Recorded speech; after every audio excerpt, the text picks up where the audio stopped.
Hi friends, welcome to my channel. ఈరోజు నేను వీడియోలో గోధుమ పిండి భక్షాలు ఎలా తయారు చేయాలో చూపించబోతున్నాను.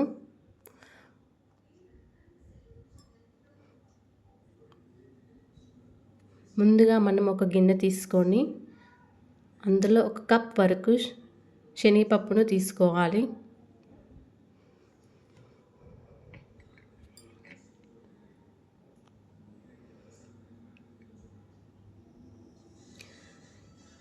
ఈ పప్పును మనం ఒక గ్లాస్ వాటర్ వేసి శుభ్రంగా 2 లేదా 3 సార్లు కడుక్కోవాలి. ఇలా కడుక్కున్న పప్పుని మనం ఒక గంట పాటు నానబెట్టుకోవాలి.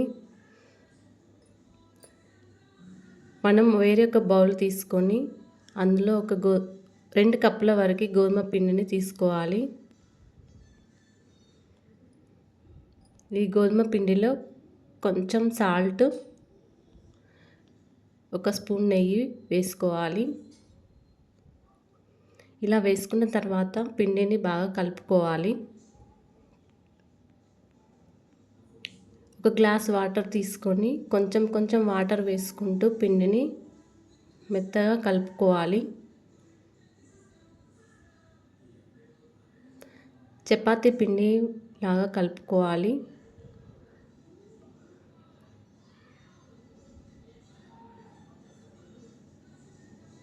పైనుండి కొంచెం ఆయిల్ లేదా నెయ్యిని అప్లై చేయాలి. మళ్ళీ ఒకసారి కలిపి ఈ పిండిని ఒక ½ అన్ అవర్ నానబెట్టుకోవాలి.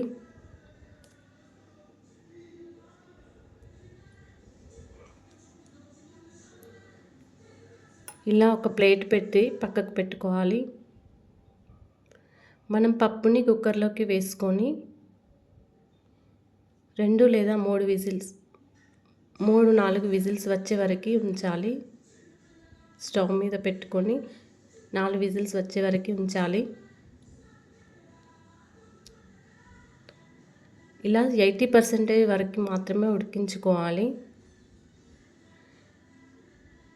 ఈ పప్పును వాటర్ని మొత్తం తీసేసే వరకు ఇలా ఉంచుకోవాలి. తర్వాత పప్పుని ఒక క్లాత్లో ఆరబెట్టుకోవాలి.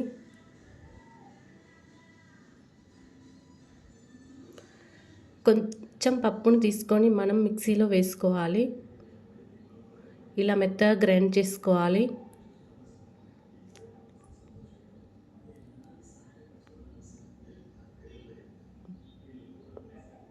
మళ్ళీ ఇంకా కొంచెం పప్పును తీసుకొని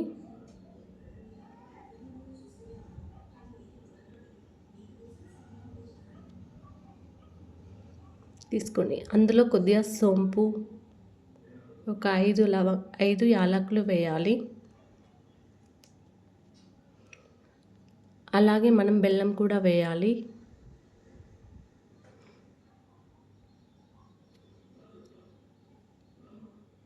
దీన్ని ఇప్పుడు మెత్తగా మిక్సీలో పట్టుకోవాలి. దీనిలో కొద్దిగా నెయ్యి వేసి బాగా గట్టిగా కలుపుకోవాలి.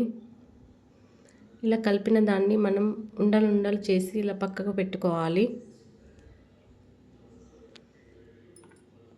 ఇప్పుడు పిండిని తీసుకొని మళ్ళీ ఒకసారి బాగా కలపాలి. ఇలా పిసికిన పిండిని చిన్న ముద్దలు చేసి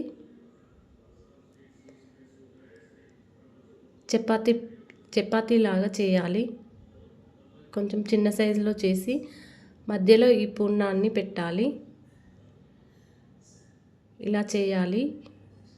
మనం పైనుంచి పిండిని అప్లై చేసి ఇలా చపాతీ లాగా చేయాలి. ఇప్పుడు మనం నెయ్యి తీసుకుందాం. నెయ్యిని కొద్దిగా వేడి చేసి ప్యాన్ పెట్టుకొని ఈ నెయ్యిని పెనం మీద వేసి భక్షాన్ని అందులో వేయాలి.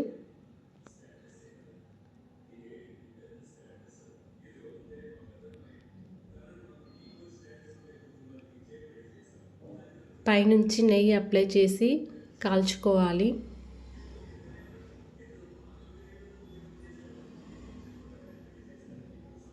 మళ్ళీ తిప్పేసి కొద్దిగా నెయ్యి రాయాలి. ఇలా కాలే వరకు మనం అటు ఇటు తిప్పుకుంటూ ఉండాలి. తర్వాత ఇంకోటి వేసి ఇలాగే చేయాలి. పైనుంచి నెయ్యి అప్లై చేసి మళ్ళీ ఇలాగే కాల్చుకోవాలి.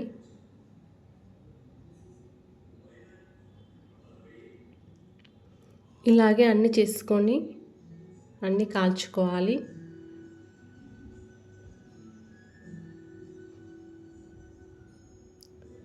Thank you friends.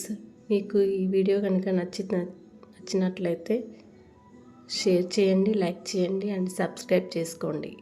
ధన్యవాదాలు ఫ్రెండ్స్.